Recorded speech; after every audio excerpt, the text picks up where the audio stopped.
las clases del curso de farmacología. Y bueno, en principio, antes de empezar con el tema en sí y quizás algunas notas, para que tengan en cuenta, yo no tengo problemas con que quizás por ahí, entiendo a las 7 de la mañana, a veces es difícil llegar exacto a la hora. No hay problema, pueden entrar directamente, no me hagan señas, no me toquen la puerta porque si no me disocio y me pierdo en lo que estoy hablando, ¿ya? Entran nomás, ¿ya? Yo voy a tomar la lista al inicio y luego voy a volverlo a repetir al final, ¿ya? Porque ahora que les voy a comentar van a haber pasitos programados y obviamente esos pasitos tienen que tener una correlación con que hayan estado presentes en clase, ¿ya? Ok, entonces, ya. Primero vamos a presentar cómo va a ser el sistema de evaluación, ¿ya? Tenemos muchas cosas que vamos a evaluar en el curso, ¿ya? La evaluación diagnóstica, me confundí cambiarlo, no es hoy día, va a ser la otra semana, ¿ya? Es semana 2. Ya que la evaluación de entrada no tiene un peso sobre la nota final, simplemente es un sondeo para ver qué tanto conocen acerca del curso, ¿ya? Tenemos dividido la parte de evaluación del curso en evaluación continua 1, examen parcial, evaluación continua 2, evaluación continua 3 y el examen final, ¿ya? Lo que es la evaluación continua 1 está conformado por lo que serían los informes prácticos de la primera a la séptima semana, pasitos que se van a ir tomando, no necesariamente todas las semanas, pero sí casi todas las semanas hay pasos. Ahora les voy a mostrar un cuadro donde dice qué semanas hay pasos, ¿ya? Tareas o lecturas, ¿ya? Se van a asignar algunas lecturas para desarrollarlas en clase o una tarea, ¿ya? El producto, que es un video, que ahora les voy a explicar esto quizás un poco mejor en la parte de práctica, ¿ya? El examen parcial, que ya sabemos que es en la semana 8 y esa semana no hay práctica, pero vamos a tener tanto un examen teórico como un examen práctico, ¿ya? Porque la parte práctica también a veces es muy pesado, mejor también muy fragmentado, ¿ya? Entonces, en este caso, el examen parcial práctico lo voy a tomar una semana antes, o sea, lo voy a tomar en la semana 7, ¿ya? Y lo que sería el examen teórico se toma en la semana 8. El examen de la S2, ¿ya? Es un examen que vale un 15% y que va a concernir, el examen parcial es de la semana 1 a la semana 5, ¿ya? Lo que van a tener que estudiar de teoría, ¿ya? Y el examen de la S2 es semana 6 hasta la semana 10, ¿ya? Y igual, ¿ya? Tanto la parte práctica como la parte teórica, ¿ya? Y como es una semana que hay clases regulares, entonces esa misma semana se van a dar los dos exámenes. Luego lo que sería la evaluación continua 3 va a estar conformada también de tareas y lecturas, de informes prácticos, de los pasitos también que se van a programar, los seminarios que van a ser una lectura específica que les voy a mandar por grupo, eso también lo voy a explicar más extensamente en práctica y que lo vamos a exponer durante la práctica, ¿ya? Entre las semanas prácticas les voy a decir qué semanas van a ser esa exposición, ¿ya? Eso, digamos que esta parte de aquí lo vamos a exponer en la primera parte del curso, pero la nota va a ir en la S3, ¿ya? Y la investigación formativa, que es un caso clínico, ya eso es, los casos clínicos sí ya están colgados en el Canva, que también en práctica los vamos a sortear, ¿ya? Es un caso clínico que concierne el uso de ciertos fármacos para una patología específica y eso es lo que ustedes van a desarrollar. Y eso también más ampliamente lo hablamos en práctica porque lo de la investigación formativa se expone en la hora de práctica, ¿ya? Y bueno, la evaluación final, que igual que la parcial, en este caso concierne desde la semana 12 hasta la semana 15, tanto lo que es teoría y práctica, pero la práctica la voy a tomar en la semana 14, ¿sí? Ya. Entonces, ¿hasta ahí alguna duda? Ya, entonces, por lo tanto, vamos a tener esta fórmula de promedio, ¿ya? La evaluación continua 1 vale un 20%, los dos exámenes parciales que se promedian vale un 20%, la S2, perdón, que son exámenes, también parcial y práctico un 15%, la S3, que es todo el compendio que hemos visto que implica un 20%, y el examen final, que es el promedio del examen final práctico con el teórico, es un 25%. ¿Ya? Entonces, evaluaciones que vamos a tener en esta semana. ¿Ya? Semana 2, la evaluación diagnóstica. En semana 3, 4, 5, 6 van a haber pasitos. ¿Ya? Los pasitos son, por ejemplo, en la semana 3 va a entrar semana 1 y semana 2. ¿Ya? Semana 4 va a entrar lo que hemos hecho en semana 3 y así, ¿ya? ¿Ya? En el caso de... hasta semana 7 también hay pasito. ¿Ya? Semana 7 también es el examen práctico parcial, como habíamos quedado. Semana 8 es el examen teórico parcial. ¿Ya? De ahí pasamos a la semana 10. En la semana 9 tenemos una actividad, ¿ya? Que es tanto una lectura y una tarea, ¿ya? Entonces, en la semana 10 ya tomamos el pasito de lo que corresponde a lo que hemos desarrollado en la semana 9, ¿ya? Vamos a hacerlo así un poco más continuo porque se darán cuenta que los temas son bastante densos y de verdad es importante estarlos estudiando de manera pausada, porque si se acumulan todo hasta el final, de verdad es complicado, ¿ya? Entonces, quizás de esa manera podemos estar estudiando constantemente, ¿ya? Listo, chicos. Entonces, si todo está claro por aquí, ¿sí? Empezamos. Muy bien. No sé si se acuerdan que hace poco, hace un par de meses, tuvimos esta noticia, ¿no? Del suelo fisiológico, que hubo un lote de Medifarma y que ocasionó muerte. Bueno, en esa noticia hablaba de los primeros 3 fallecidos, pero en realidad hubieron más, ¿no?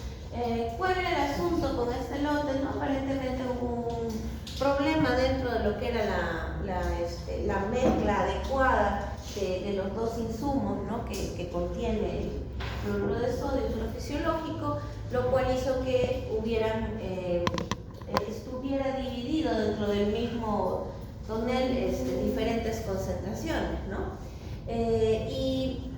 ¿Y cuál es la importancia de esto, ¿no? Tener en cuenta que los fármacos no siempre que contengan el mismo producto químico quiere decir que van a generar el mismo efecto, ¿no? Es muy importante tener en cuenta cada uno de los detalles que implican, ¿no? Como por ejemplo la concentración de los productos. No es lo mismo un suero fisiológico sin cloruro de sodio concentrado, hiperconcentrado, a uno que quizás está muy diluido, ¿no? Porque hemos visto los impactos que genera en la célula. Entonces, es importante conocer, ¿no? ¿Cuál es el impacto de esto dentro de la fisiología del ser vivo?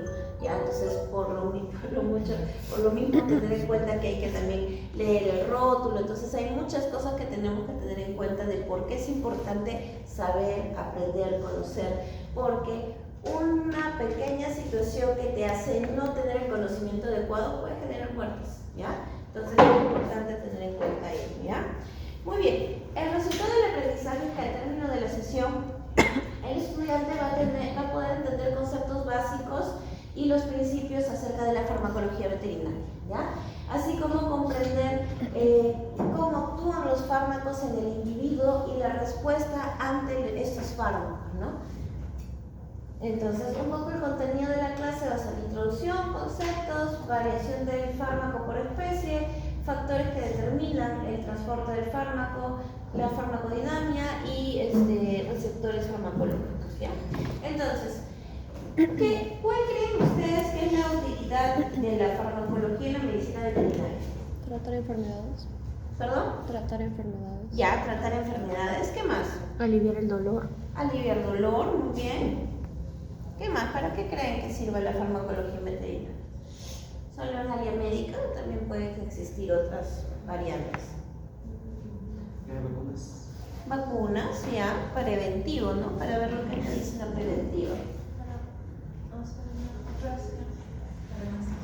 Ya, ajá, para utilizar, digamos, dentro de lo que sería un manejo de un sueño artificial, ¿no? Lo que conocemos como anestesia.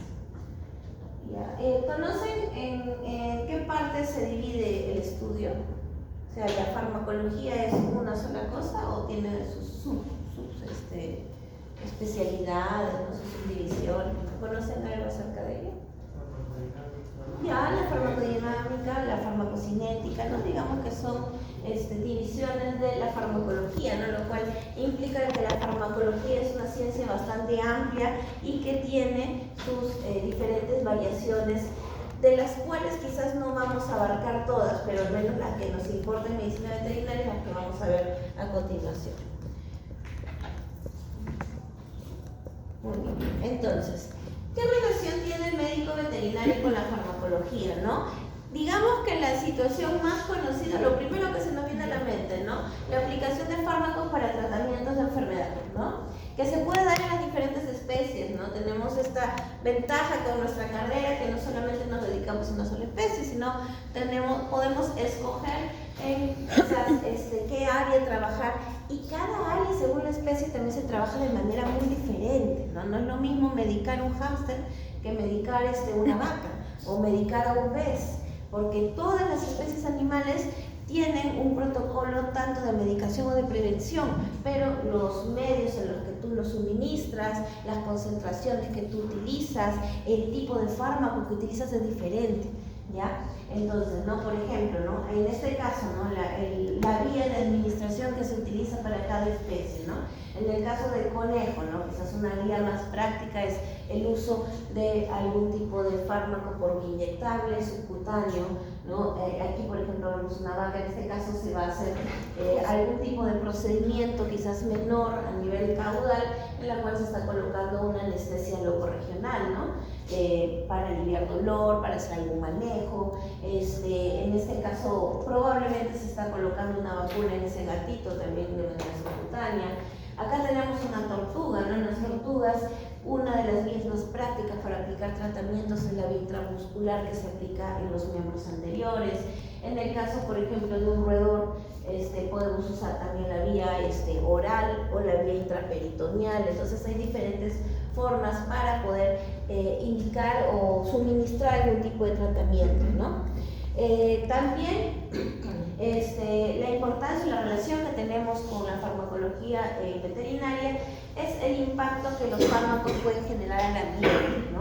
Aquí, por ejemplo, hay este es un caso en el cual veíamos cómo los antidepresivos generaban un impacto en el ecosistema. ¿De qué manera, no? Es un estudio en Europa, si no me equivoco, en el cual se indicaba que en cierta zona donde había personas que tenían una alta incidencia de uso de antidepresivos, obviamente en los desechos orgánicos que van directamente hacia el mar, ya quedaban restos de estos antidepresivos que generaban ciertos problemas hormonales en los peces de esa zona.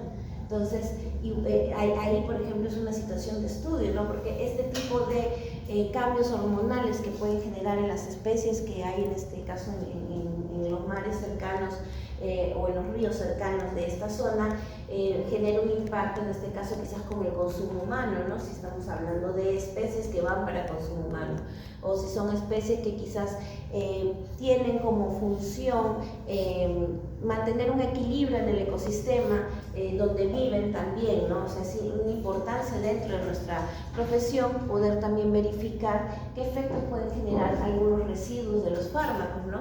Que en realidad no están dirigidos para la especie, ¿no? Sino que tienen un impacto dentro del pasaje. Luego también el impacto de los fármacos y otros químicos en los alimentos, ¿no?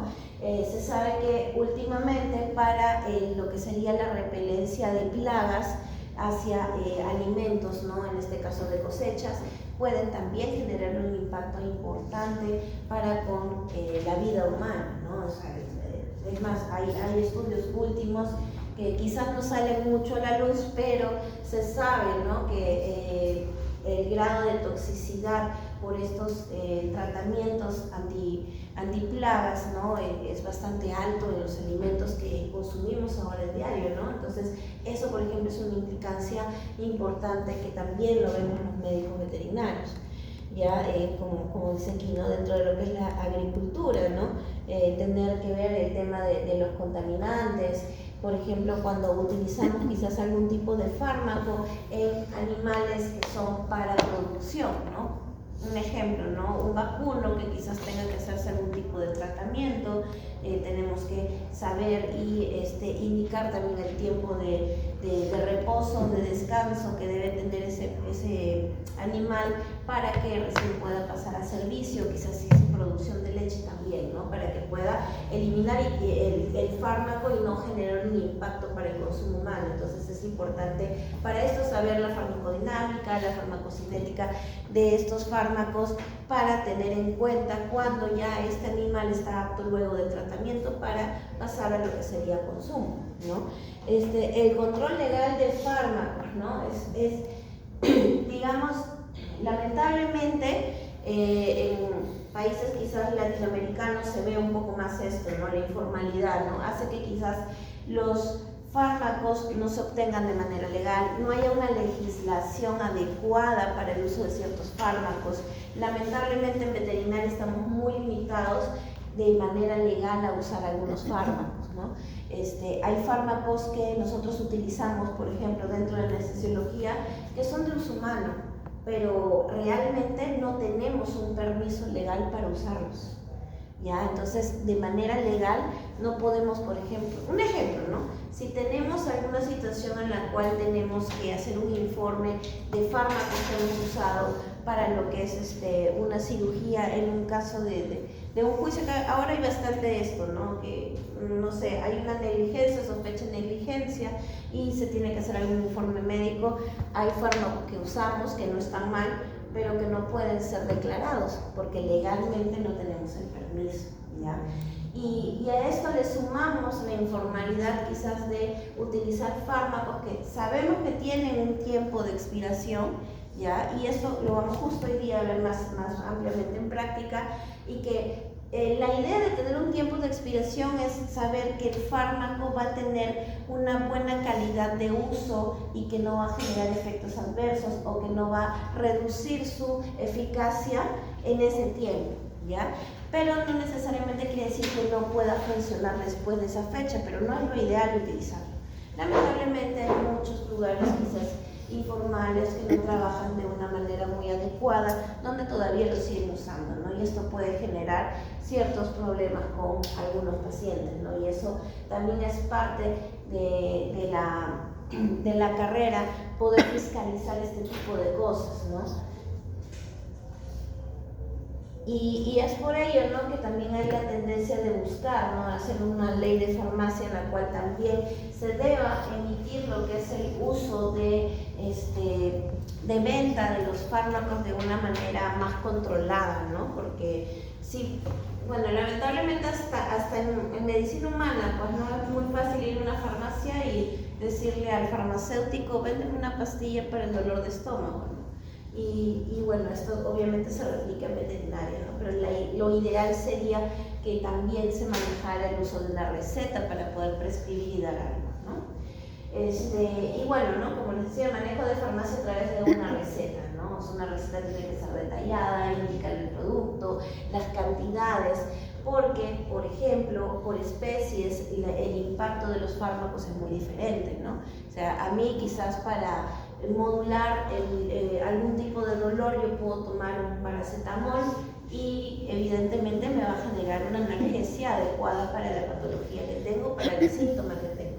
Pero si mi gato se cayó de las escaleras y está cojeando y yo le doy un paracetamol, este gato va a entrar en un cuadro de intoxicación, incluso hasta hemorragia, y puede morir, ¿no? Sí. Entonces es importante que de verdad el uso de las recetas sea quizás un hábito o una cuestión que sea rígida, ¿no? Pero bueno, ¿no?, esperemos que con el paso del tiempo esto se vaya mejorando.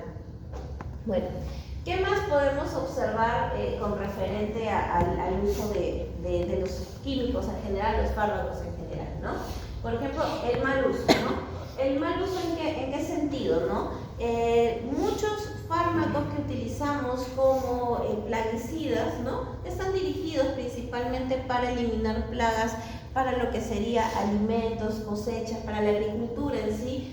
Muchas veces están mal utilizados para también eliminar, ¿no?, por decirlo así, Animales que son parte, digamos, de nuestro entorno, pero quizás para algunos vecinos, caso de gatos, ¿no? Cuando hay un aumento, ¿no? de gatos, a veces hay personas que se sienten muy incómodas con una cantidad alta de gatos al no tener costumbre de esterilizar, y esto hace que algunas personas que no tengan una ética moral adecuada utilicen estos químicos de mala manera para generarle un daño mortal a animales que son, digamos, parte de nuestro entorno habitual, ¿no? Incluso también se observó una noticia similar con referente a cóndores, ¿no? Se encontraron 6 cóndores andinos muertos y en Ayacucho, y bueno, ¿no? se hizo la necropsia adecuada, los estudios adecuados toxicológicos, y bueno, se halló que evidentemente habían consumido un producto plaguicida, ¿no? Obviamente con la intención de generar la muerte de estos animales, ¿no? Otra forma de hacer mal uso de fármacos quizás es a la hora de aplicar algún tipo en las productoras de huevos ponedores, de gallinas ponedoras, ¿no? Muchas veces de manera artificial se genera lo que es la incubación de los huevos, ¿no? Y en ese proceso se aplican ciertos antibióticos para mejorar su crecimiento y su calidad. Entonces, cuando también esto no se hace de manera adecuada, puede generar una contaminación, como se vio en este reporte, ¿no? Quizás el mal uso de jeringas o el tipo de producto no fue almacenado de manera adecuada, ¿no? Por darles un ejemplo que un poco diferente con lo de los huevos, ¿no? El uso del propofol. El propofol es un fármaco que se utiliza como un inductor anestésico, ¿ya?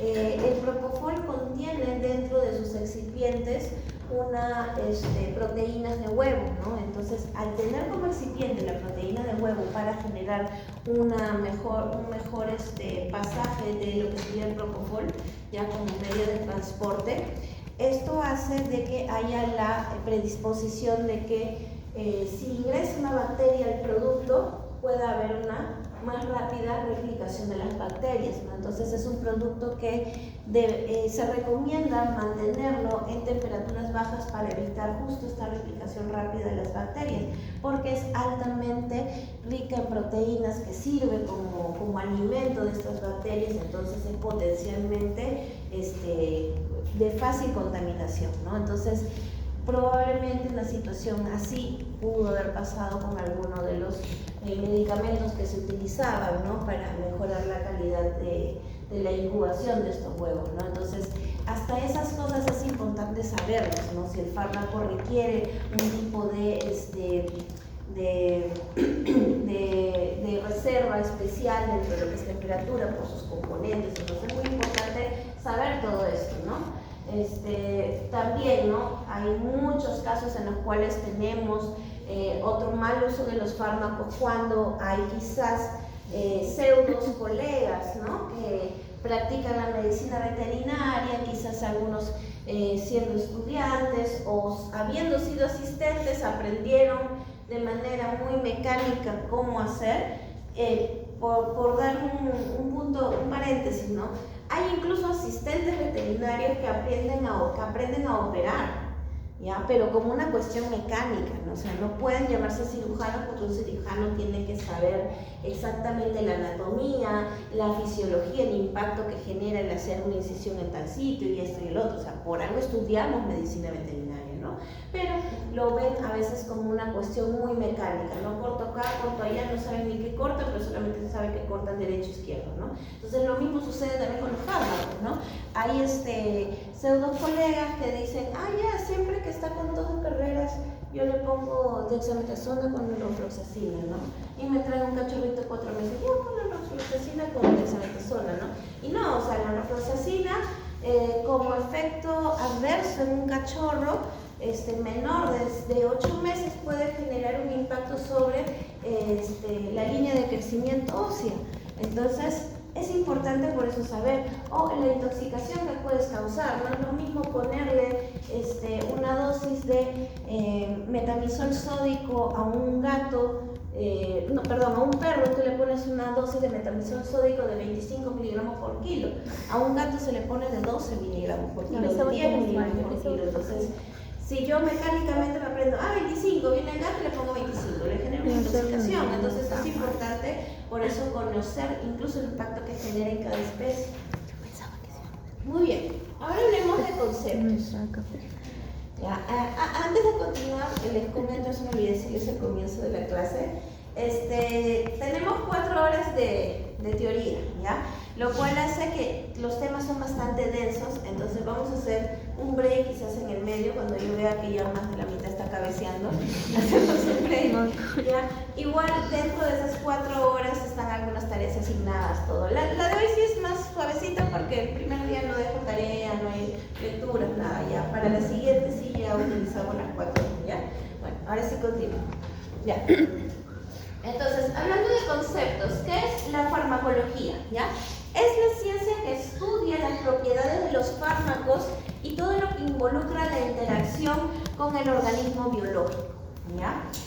Entonces, de manera general es eso, ¿no? Es el impacto. Ahora, dentro de sus ramas, tiene muchas ramas, ¿ya? Pero las ramas que quizás lo vamos a nosotros trabajar con mayor énfasis son la rama de la farmacocinética, la rama de la farmacodinamia, la rama de la toxicología y la rama de la farmacología terapéutica.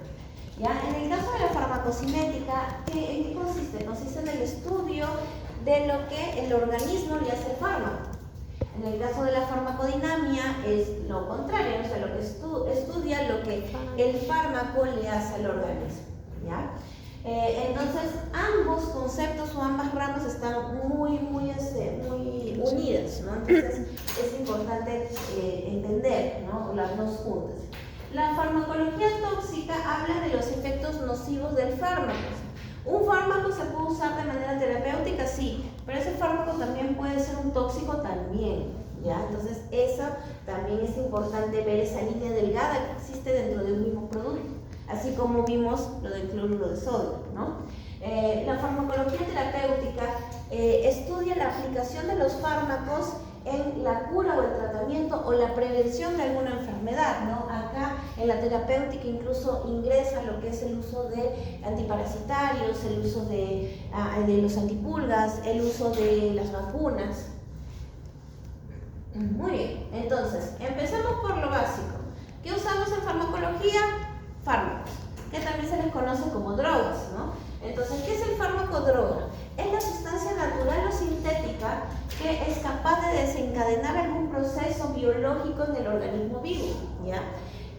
Ahora, dependiendo su efecto farmacológico, ahí es donde se divide en un fármaco, medicamento, o un medicamento o en un tóxico, ¿ya? Si tiene un efecto farmacológico positivo, ¿ya? O sea, favorable, va a ser un medicamento que me va a servir para prevenir, que me va a servir para curar, incluso para diagnosticar, ¿no? O sea, la anestesia, por ejemplo, la utilizamos también como medio de diagnóstico, no solamente como medio para que entre una cirugía porque hay que operarlo, ¿no? También podemos utilizarlo como un medio de diagnóstico.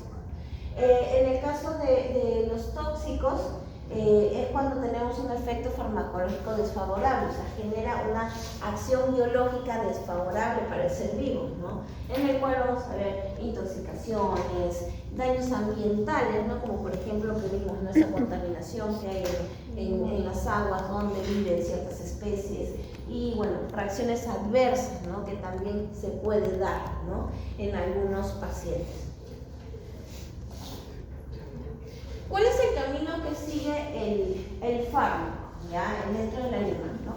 Por ejemplo, aquí, ¿no? Tenemos la vía de ingreso que es por vía oral. Entonces, su camino por el cual va es vía oral, va al estómago, o sea, de la boca va al esófago, al estómago, al intestino. Una vez en el intestino o en el estómago, dependiendo dónde es su efecto de este fármaco para poder empezar ese principio activo a absorberse, se puede ahí recién ir hacia el torrente sanguíneo.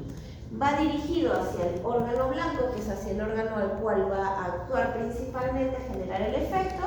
Luego de ello se va a generar un residuo, ¿ya? Que ya no se va a utilizar en el cuerpo y se elimina, ¿ya? Entonces es como que el residuo pasa nuevamente por el torrente sanguíneo y de ahí va para los sistemas que van a generar la eliminación.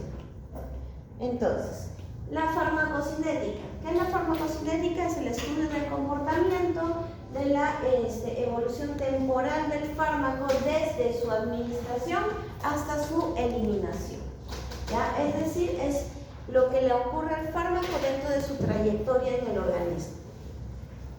¿Ya? Como vemos aquí, el fármaco se va a distribuir hacia diferentes órganos, hacia los órganos diana, y vamos a ir viendo también que cada fármaco tiene unos tropismos diferentes.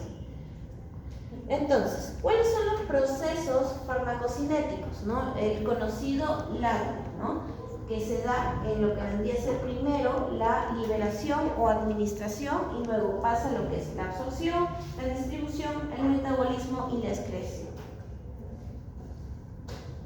Entonces, tenemos un fármaco que va a tener un lugar de administración o de liberación. Por ejemplo, nuevamente volvemos al caso del Vioral, ¿no? Ingresa Vioral, entonces pasa por el esófago, el estómago, el intestino y luego se absorbe, ¿no? Se absorbe y ¿hacia dónde pasa? Hacia el sistema circulatorio. Entonces vamos a la primera etapa, que es la absorción. Luego pasamos a la distribución. La distribución es que del sistema circulatorio se va hacia los órganos y tejidos, ¿no? Luego se va a generar la metabolización, que es donde va al órgano diana, donde ya este fármaco se va a activar el principio activo y generar el efecto que nosotros buscamos con este fármaco. Y ahí se da el metabolismo. Principalmente hígado, placenta, en algunos casos el estómago, por ejemplo el omeprazol se vuelve activo con el pH del estómago, ¿no? Entonces ahí por ejemplo se da el metabolismo del omeprazol. Y luego, una vez que ya se da, digamos, este efecto farmacológico, ya los restos que quedan se eliminan, ¿ya? Se eliminan y se excretan a través de la orina, las heces, la leche, ¿ya? A veces también en algunos casos se puede eliminar a través del sudor, ¿no? Hay esos medios de excreción también. Muy bien, ahora, vías de administración, no solamente tenemos la oral. Podemos dividirlos, digamos, en las siguientes categorías, ¿no? La vía de administración enteral, parenteral y tópica, ¿ya? Enteral es todo aquello que va por vía oral, ¿ya? Vía oral puede ser directamente bucal, o sea, tomas una pastilla, un jarabe, ¿ya? O sublingual, ¿no? También hay fármacos que se ponen debajo de la lengua para que puedan tener una mejor absorción. Un ejemplo, el antagonista de los opioides, una de los opioides la naloxona. La naloxona, una forma quizás de colocárselo a aquellos cachorritos, por ejemplo, ¿no?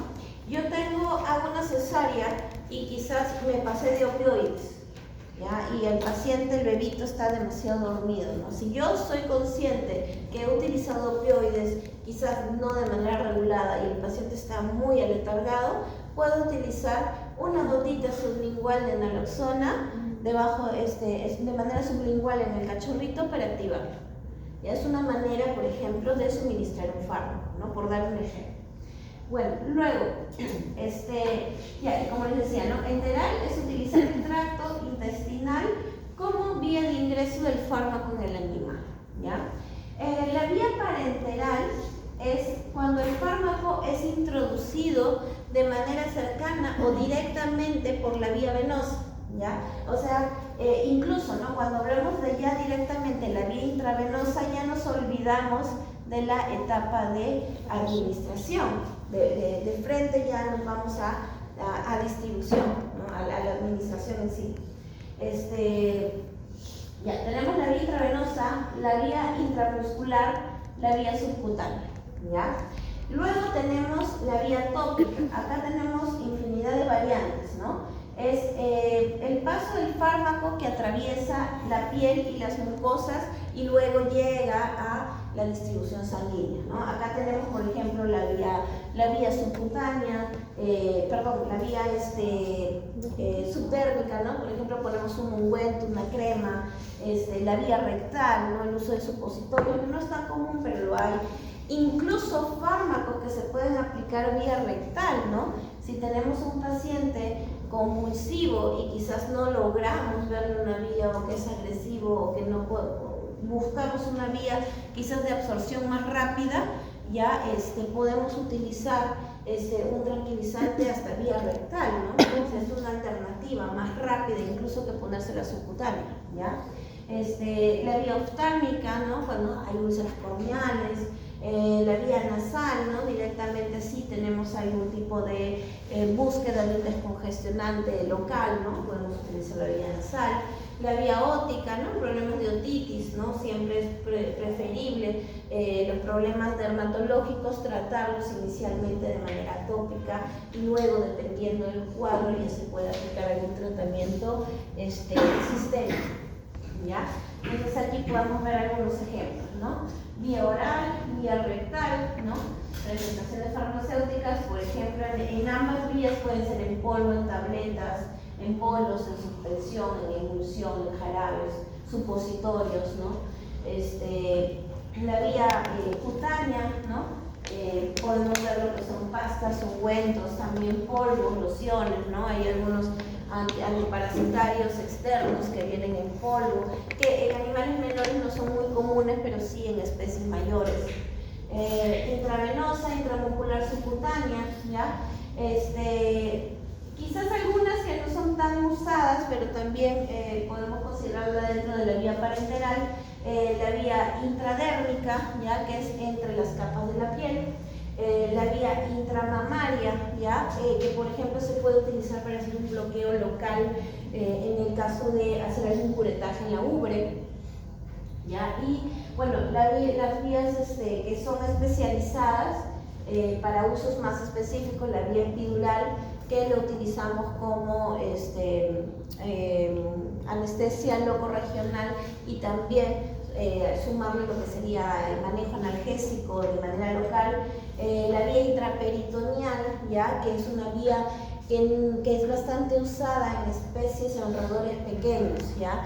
La administración de fármacos por la vía intraperitoneal a estas especies genera una absorción muy buena, ¿ya?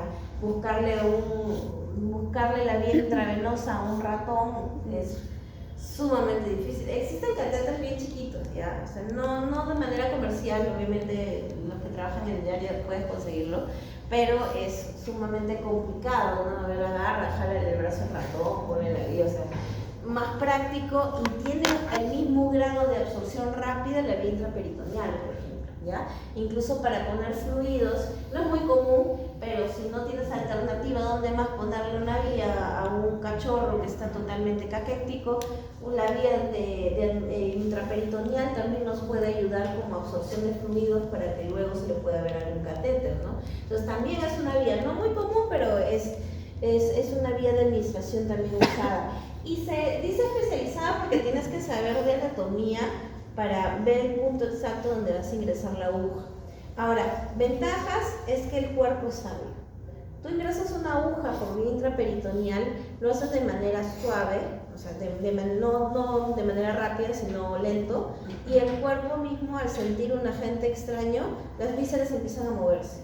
Esa es una ventaja también de esa vía. ¿Ya? Bueno, también hay otras vías, ¿no? Por ejemplo, los inhaladores, no me había olvidado mencionarlo, ¿no? En el caso de un EPOC en caballos, ¿no? En asma felino, se pueden usar las vías inhalatorias, y las vías, por ejemplo, a nivel del medio ambiente, ¿no? En el caso de los peces, ¿no? Una forma común de medicar a los peces es a través de colocar los fármacos en el agua y de esta manera a través de la piel absorben el medicamento, ¿no? Ahora, si hablamos de vacunas, las vacunas sí se pueden aplicar directamente a los peces, ¿ya? Pero los fármacos, medicación, por ejemplo, cuando tienen algún tipo de hongos, ¿no? Que les empieza a salir entre las escamitas, esto lo pueden poner en el mismo agua. Los anestésicos se ponen en el agua, por ejemplo, también. Muy bien. Entonces, importante saber dentro de las vías de administración, sobre todo las parenterales, los tipos de vías o los accesos venosos que tenemos, ¿no? Quizás los más comunes, ¿no? Para lo que son perros y gatos, la cefálica, la yugular, ¿no? ¿no? La safena, la femoral también se puede usar, ¿ya? Pero sí hay que tener un poco más de práctica. En el caso de conejos principalmente podemos utilizar las auriculares, ¿ya? Las sacras son poco usadas, pero ahí las tenemos también para tener la referencia. Incluso la sublingual también se podría usar en un caso de emergencia. ¿Ya? La dificultad es fijar, obviamente, por la humedad de la lengua, pero es un acceso venoso bastante grande. Muy bien, entonces hablemos de las características de cada vía de administración. Se me ha desconfigurado todo, no sé, los colores, no sé. Entonces llegué y veía las letras por otro lado, no sé qué pasó. Bueno, en fin, lo veo raro. Ya. Ya, la vía intravenosa. Sabemos que la absorción no se da porque va directamente ya a lo que es distribución, pues, ¿no? Entonces, el efecto por eso es inmediato, ¿ya? ¿Qué tiempo va a demorar el efecto del fármaco vía venosa? Lo que el fármaco demora en empezar a hacer efecto, ¿ya? Inmediatamente. El uso de esta vía tiene que darse en usos de emergencia, ¿no? Entonces, ahí no hay forma de pensar otra opción. Ahí hay que ver cómo encontrar la vía venosa. Sirve para aplicar grandes volúmenes, ¿ya? Es una gran ventaja. Yo puedo aplicar volúmenes altos de fármacos a través de la vía venosa, no se va a colapsar ni nada, ¿no? Mientras yo tengo un catéter bien puesto, ¿ya? Incluso, ¿no? Si yo tengo un paciente sumamente deshidratado, yo puedo llegar a ponerle, pues, ¿no? Supongamos que necesita 1 litro de suero en 24 horas, por la vía venosa lo voy a hacer, obviamente de manera gradual en las 24 horas, ¿no? Desventajas que tengo al usar la vía venosa, el aumento de riesgos de efectos adversos, ¿no? A veces con la rapidez que yo pongo un fármaco y de esa manera se puede también presentar de manera rápida un efecto adverso. A veces por eso es que hay la indicación de algunos medicamentos de que se dice aplicación lenta, ¿no? Para evitar esos efectos adversos. Ejemplo, el propofol, ¿no? El propofol es un fármaco que dentro de sus efectos adversos está la depresión cardiorrespiratoria, principalmente respiratoria. Entonces, cuando lo aplicamos de manera rápida, puede generar este efecto de manera súbita.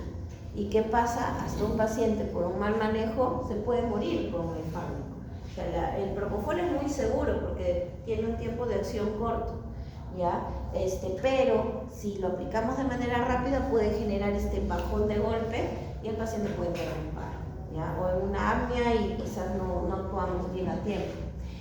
Otro fármaco que también se sugiere de aplicación lenta, por ejemplo, es la oxitetraciclina, cuando la aplicamos vía venosa. Ya se aplica de manera lenta porque al aplicarla de manera rápida genera el efecto adverso de la hélice, ¿ya? Entonces es importante eso, ¿no? O sea, esa es la desventaja, ¿no? Que si quizás no tenemos en cuenta estas excepciones o estas observaciones en ciertos fármacos, se podrían dar los efectos adversos, ¿ya?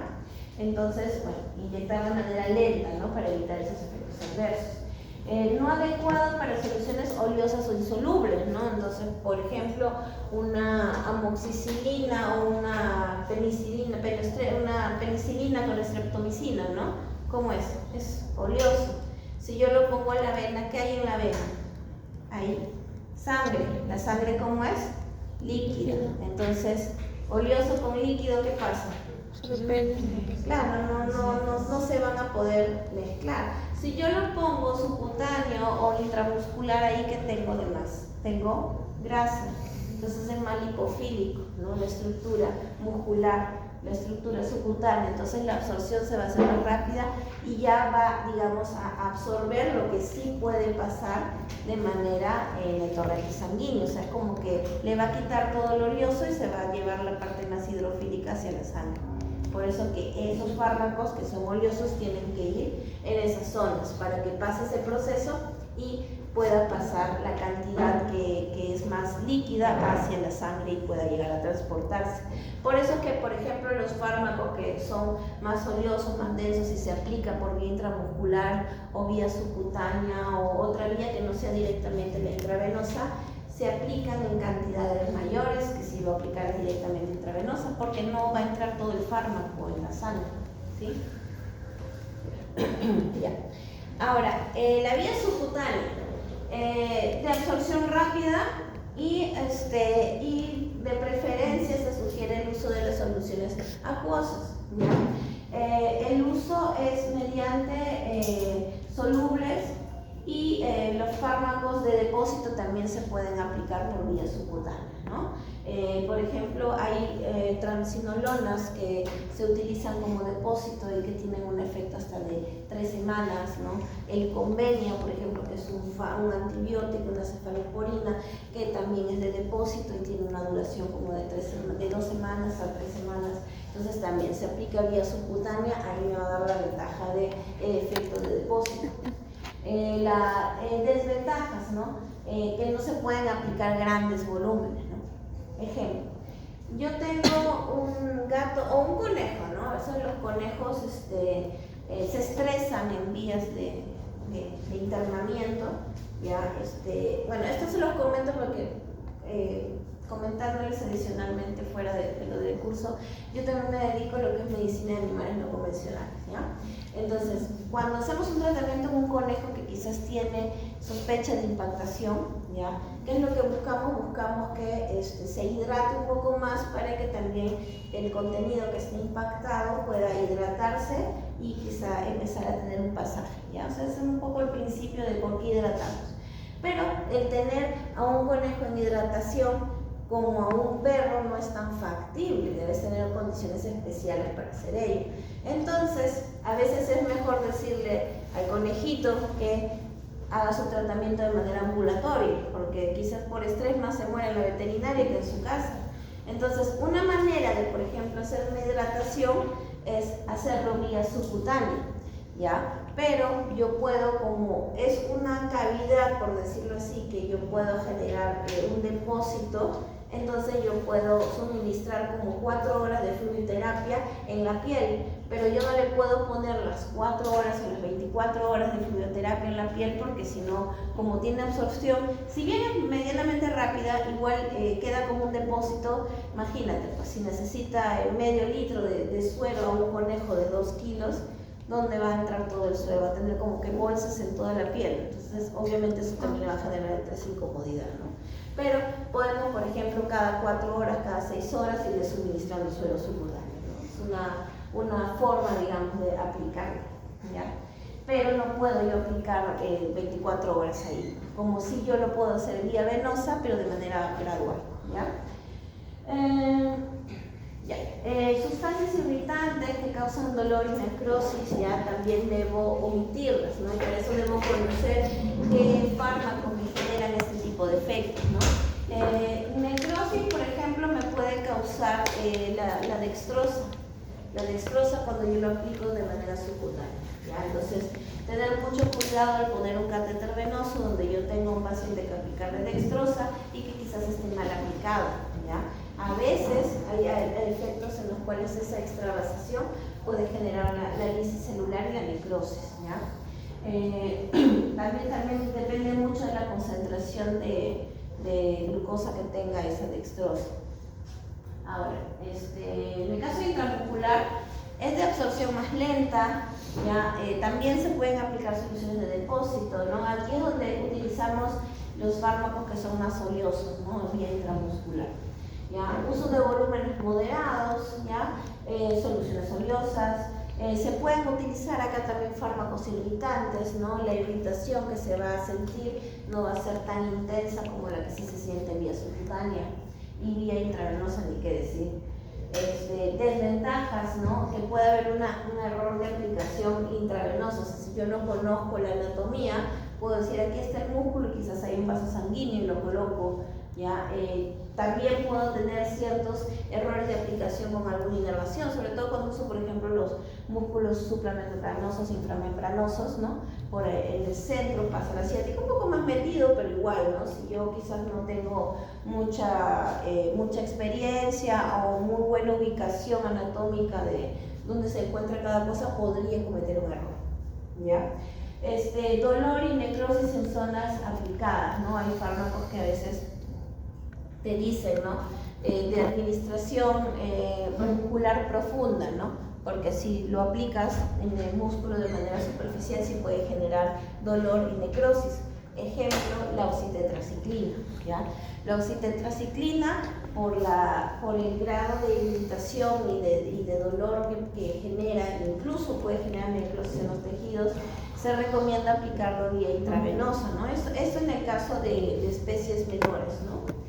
Pero hay casos a veces que se podría aplicar vía intramuscular, que no es recomendable, pero si se hace tiene que ser a nivel del músculo, pero profundo, ¿ya? Para evitar justo este efecto, el dolor, la irritación y la posible necrosis que se pueda generar, ¿ya? Hay casos en los cuales no se aplica de esa manera y el paciente canino o felino empieza a presentar necrosis en el músculo, ¿no? En la zona de aplicación se empieza a necrosar, y es porque evidentemente se aplicó la oxitetraciclina de manera muy superficial.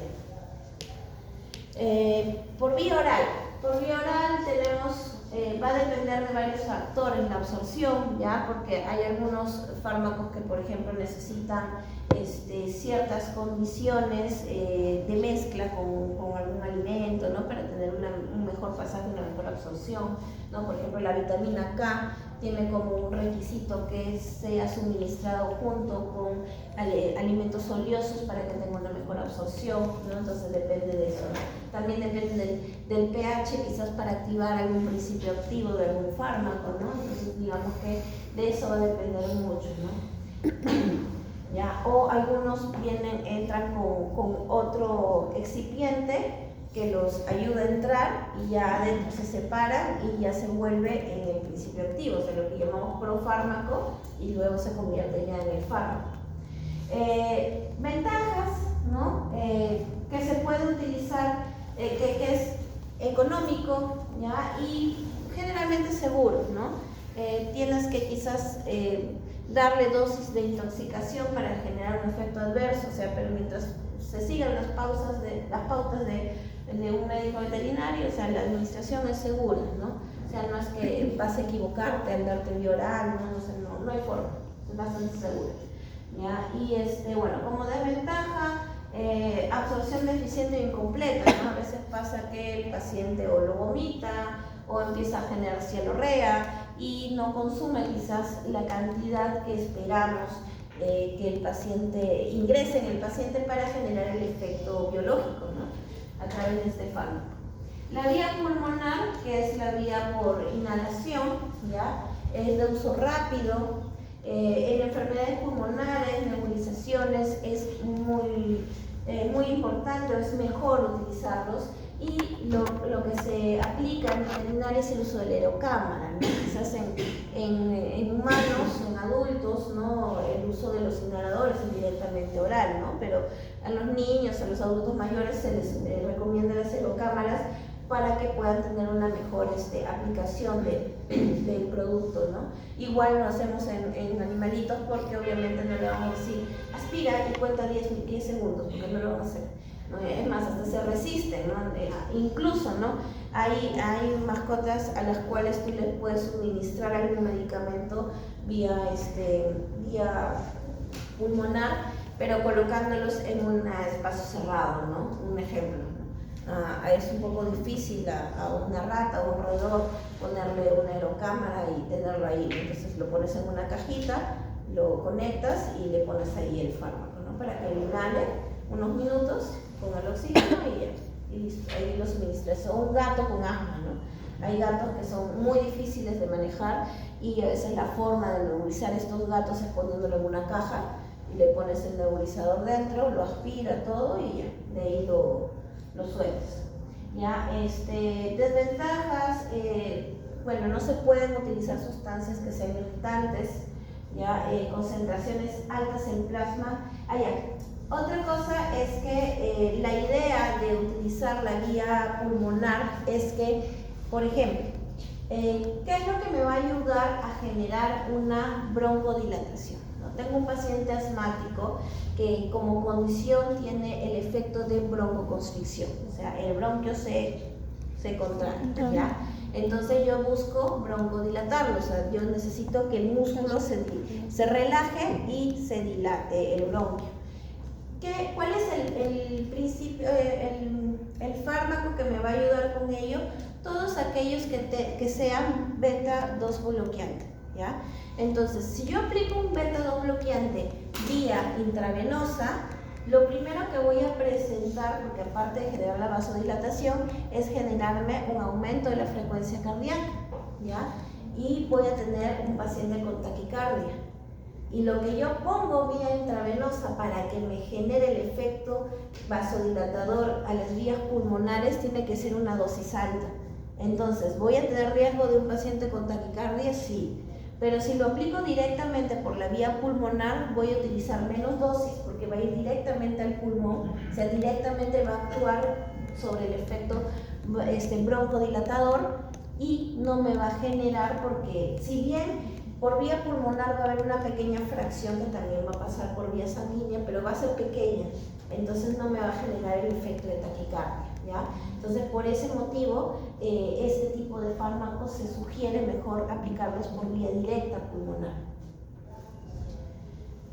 Ahora, hablemos de la liberación. A ver, ¿qué es? Ya, vamos a ver unas cuantas más, ya. Entonces, la liberación del fármaco, habíamos hablado que que se han movido todos los cuadros, ya. Un poco más abajo, ya. Primero ingresa el fármaco y primero lo que pasa se desintegra, ¿no? Entonces vamos a ver que van a haber partículas o gránulos un poco grandecitos, ¿no? De ahí se genera la desagregación, ¿no? La desagregación es que se convierte en partículas más pequeñas aún, ¿no? Ahora, esto se puede quizás a través de una solución disolver para que tenga una mejor absorción, ¿ya? Y esto puede pasar a nivel de la pared del aparato gastrointestinal, ¿no? Donde se va a absorber hacia los vasos sanguíneos, ¿ya? Otra forma, por ejemplo, es cuando un fármaco ingresa en cápsula, ¿no? Entonces va directamente al estómago y ahí se rompe la cápsula y ya las partículas, por eso es que las cápsulas tienen partículas muy finitas, porque ya no pasan por todo este proceso de desagregación, de desintegración, sino se rompe la cápsula del estómago, o sea, el pH del estómago lo rompe y ya directamente pasa hacia el paso de absorción. Muy bien, a ver, ¿cuántas diapositivas son? 35, ya vamos a darles unas más. De ahí ya nos vamos al descanso. Si no, que acá no me sale el número, a veces me sale. Ahí está, ahora sí me sale el número. Ya. Muy bien, entonces hablemos de la primera parte de todo este proceso, que es la absorción.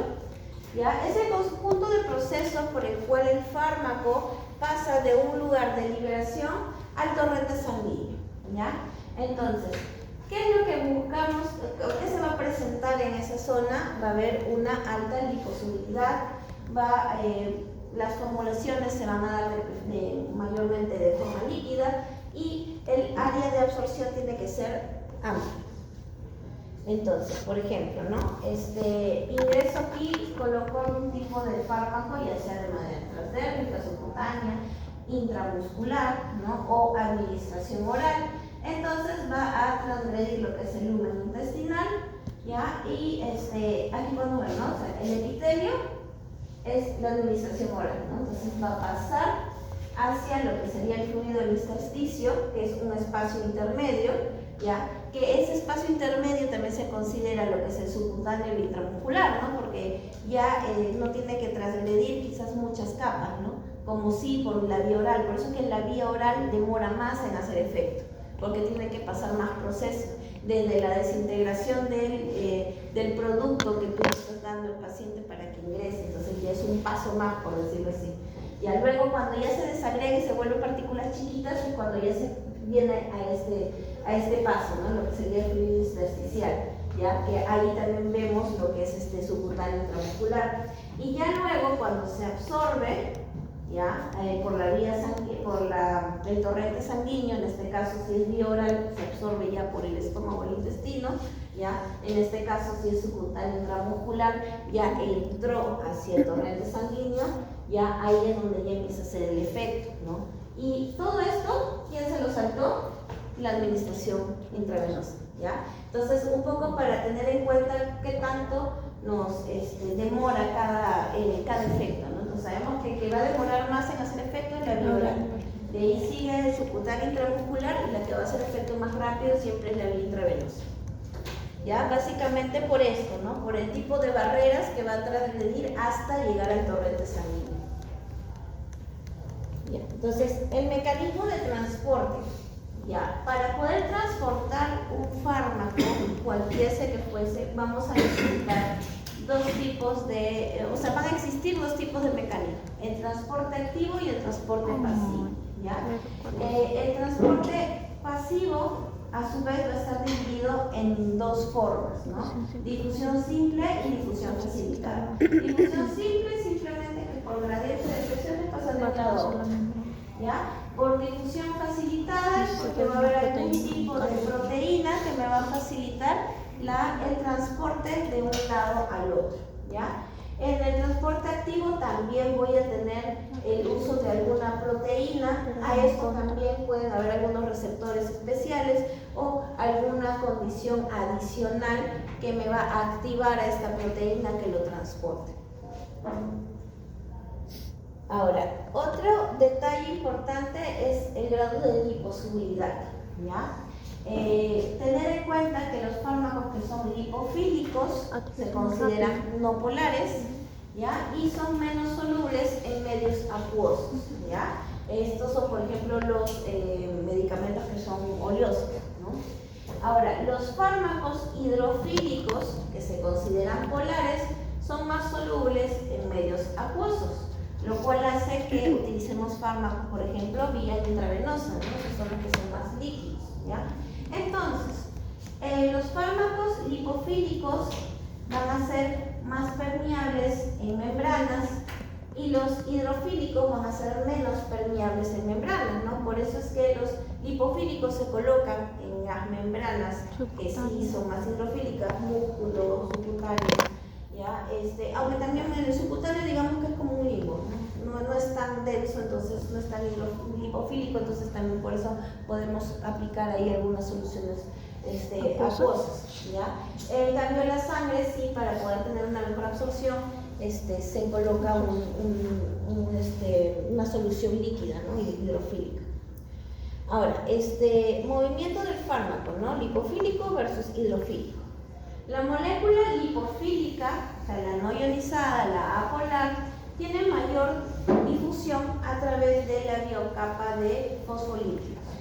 ¿Ya? En cambio, las moléculas hidrofílicas, que son las ionizadas o las polares, van a tener una mayor disolución en medios acuosos.